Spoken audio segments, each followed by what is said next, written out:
Some beefs never make it past social media posts and diss tracks, others spill on concrete and leave families grieving while the streets demand answers when two crews decide their differences can't be settled with words. The consequences stretch way beyond the blocks where it all started. The smoke runs so deep that outsiders can't comprehend the real stakes involved until bodies start dropping and feds start building cases. This is the story of how the Bloodhound and Risky Road beef, way worse than you think, when smoke turned deadly. September 25th, 20,124, marked the day when simmering tensions between Bloodhound and Risky Road exploded into deadly smoke that would change everything. CEO Hawam pulled up to 78th and Maryland, deep in Bloodhound territory, with on his mind the Risky Road savage wasn't coming for conversation or peaceful resolution. He was coming to catch bodies and settle scores that had been building between the crews that followed. Wasn't some random street violence or mistaken identity situation. CEO Hawam rolled up in a whip, already letting fly at Bloodhound members who were posted on their own block. The op thought he could slide through enemy territory, handle his business, and make it back to Roslyn without consequences. CEO Hawam was in a vehicle Bloodhound members when they returned fire, leaving him fatally wounded, while a 26-year-old associate caught bullets in the crossfire. What makes this incident particularly wild isn't just the violence, it's how calculated the attempt was. CEO Hawam didn't accidentally end up in Bloodhound territory or stumble into beef with ops. The represented a deliberate invasion of enemy turf by someone who peeped the risks but felt the beef demanded immediate action. His willingness to travel across the south side into hostile territory demonstrates how deep the hate had grown between these crews. The 3 days between the and CEO Hawam's passing at University of Chicago Medical Center created tension throughout both hoods while he fought for his life on life. Support members from both sides prepared for the inevitable get-back that would follow regardless of whether he survived. Streets understood that crossing certain lines creates consequences that stretch way beyond individual steppers. CEO Hawam's death on September 28, 2024 at 1:44 p.m. officially marked the point where the beef moved from threatening social media posts to documented bodies. The University of Chicago Medical Center became another location where Chicago's drill culture claimed another young life, adding to the growing list of casualties and conflicts that seemed to have no end. The aftermath revealed how quickly street politics can spiral beyond anyone's control. What started as territorial disputes and social media disrespect had escalated to the point where young savages were willing to risk everything for revenge against ops they may have never personally crossed. But CEO Hawam wasn't the only rapper whose life got cut short behind this war. On June 8, 2024, Lil Jeff from the Bloodhound gang got sprayed up on South Rhodes Avenue. Reports said he was hit upwards of a dozen times, and though he was rushed to the hospital, he didn't make it. A video, unconfirmed but viral, showed someone getting aired out in broad daylight, fueling speculation that it was him. Shell casings were everywhere. Whoever did it came with intention. While nobody officially tied his to Risky Road, you can't separate it from the war that's been unfolding. Lil Jeff wasn't taken out as a direct retaliation for any one incident, but his death came in the same wave of violence that CEO Hawam later intensified. In this kind of beef, even if you're not the direct target, your affiliation puts you in the line of fire. Lil Jeff's legacy kept moving. Theostonous album Stepping In dropped June 26, 2024 with a remix of featuring G Herbo. That alone stamped his name in drill history. Collabs with Lil Scoom, 89, and even a tribute from Philly rapper Whip Duel showed that Jeff's voice reached past Chicago, but on the home front. His death became one more reason the beef couldn't cool down. Just how deep does this beef go? To understand that, we need to go back to how these gangs started. Funny origins. Bloodhound came up in late 2013 out in Chatham. They were a crew of younger BDs who weren't moving under the regular BD structure. They did their own thing. Most of them came from Drill City on 79th in Maryland and MTV on 79th in Vernon. They repped under the 0679 banner, rolling with sets like 400E Drive and Trap City. But because they weren't answering to any big homies, they moved with more freedom and way more pressure. In a TRS-H interview when Bloodhound Q50 was asked if he could change anything about where he came from, he said he wouldn't, meaning he was okay with his hood.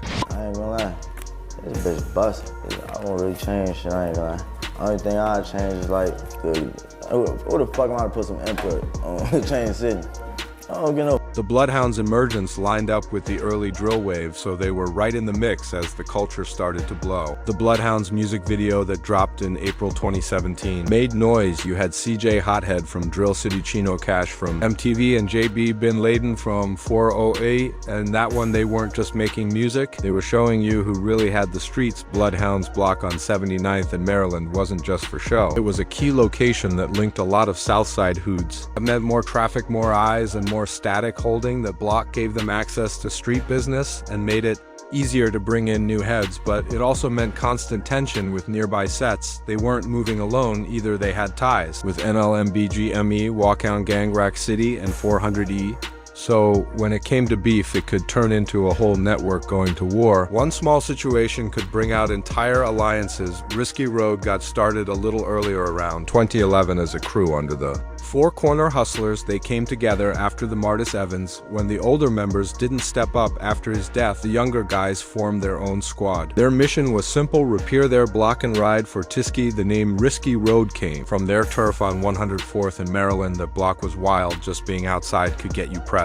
It was the kind of place where you had to be tapped in or you were a target, unlike Bloodhound. Risky Road didn't have any structure or guidance. Most of their older heads were locked up or dead, so the shorties were figuring things out on their own. That meant they reacted quick and sometimes reckless. No planning, just retaliation. Most of them were in their teens or early 20s, so proving themselves through action was everything they still claimed. Four Corner Hustlers, repping the four and throwing up on fun, but day-to-day they moved how they wanted. It gave them some backing, but also left them to handle things their own way. At the core, both crews were born out of pain, loss, frustration, and the feeling that nobody was going to protect their people but themselves. That mindset shaped how they moved, how they rapped, and how they handled any tension in the streets. Drill war anthems, the back and forth between Bloodhound and Risky Road shows how drill rap turns real street tension into music that pushes the beef even further, while also giving the feds more ammo. Both crews use their tracks to talk greasy, send warnings, and sometimes even drop hints on real hits. It's half rap, half confession. Bloodhound Q50 has been frontlining the mic for his side, especially during the tail end of 2024. On November 1st, Q50 linked up with WSMGUNGIN on a track titled Risky Road that collabs, and by mistake, it showed Bloodhound had artists who'd ride on wax too. The track was like a group statement, putting the ops on blast while showing their whole camp was standing on business. Then came the most direct shot, FCK Risky Road, which dropped on November 6th with Quick Stasher. The name says it all. It was a full team disc disrespect, dialed all the way up, no metaphors, no holding back, just raw aggression. The track made it clear they weren't just beefing. They were applying pressure musically and otherwise, but all this didn't start with Q50 before him. Lil Jeff laid the groundwork for how Bloodhound used music to talk street life. His tracks like Buddy Family Can't Beat Us, I Love My Draco, and had real street vibes, and a lot of what he said in them blurred the line between drill art and real talk. After Jeff got hit on June 8th, 2024, his name carried even more weight. Bloodhound started turning up in his honor. His influence was still all over their music, same energy, same disrespect, same tone. Even Real Vert's collab with him on I Love My Draco was more than a track. It showed how tapped in their circle was and how much their music came from real situations.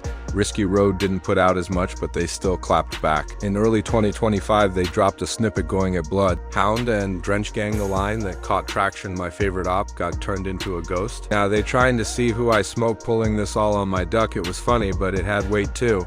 They weren't hiding, they were brushing off the noise and still holding their ground. The humor masked the message though. Behind the jokes was the same thing: territory, image, survival. They wanted to show that they weren't ducking anything and they had the city's attention even with fewer tracks out. Risky Roads roster bands wreck. Ride Lil Quizzy ain't got as much music online, maybe by choice. Maybe because they weren't chasing fame like that. Either way, it made Bloodhound look more dominant on social media and YouTube, where drill fans eat up that kind of consistency. CEO Hoying, before he got dropped, was one of Risky Road's most vocal rappers. He didn't just diss, Bloodhound on tracks, he really went to check them in person, and that's what led to his death. His music made it known he wasn't just bluffing, and that's how drill tracks sometimes turned into real-life smoke. Bottom line, the music ain't just music. Every bar is a statement. These tracks serve as receipts, claims, threats, warnings. And when it's all online, it's not just fans listening. The feds have got ears too, but in drill, clout and reputation come before caution. And both sides have been running with that federal consequences. Once spotters started dropping and DC's turned into funerals, it was only a matter of time before the feds got involved. What started as a street-level war between Bloodhound and Risky Road quickly turned into something way bigger.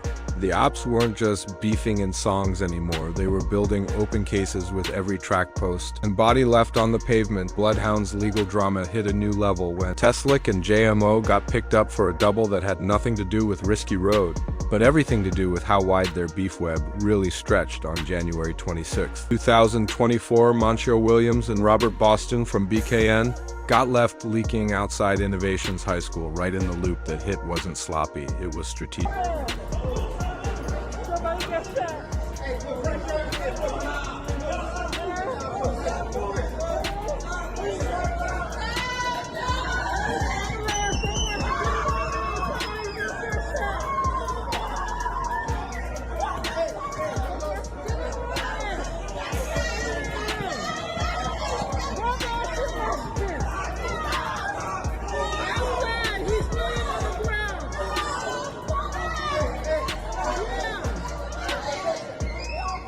Reports say the late Lil Jeff and Joe spun through in two separate rides, a dark sedan and an Infiniti SUV, and let off for 15 seconds in broad daylight. That wasn't a random spin, that was a coordinated slide. That kind of move doesn't scream hood. It screams organized hit, and the feds peeped that quick to lick. Got bagged on January 31st, 2025, almost a full year later. Investigators matched up his school record showing he dipped from class 90 minutes before that happened. That's how deep. Dig now, no more hearsay. These people tracing digital footprints and using school logs to build timelines. JM got booked on February 4th, 2025. That locked in the case for the two living steppers. As for Lil Jeff, death kept him from facing trial. Trust that his name's still all over that paperwork. These charges showed the feds playing they had been watching, and now they're applying pressure, but it doesn't stop there. Lil Jeff's name also came up in the May 13th, 2024 of TMC slide from TMC 63,000 that means blood.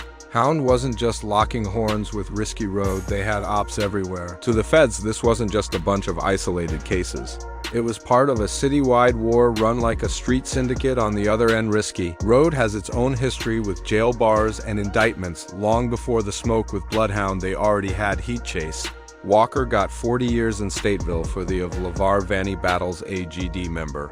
Word is it was retaliation for Tiskies. That one move carried the weight of the crew's origin story, and it landed him behind walls till damn near forever.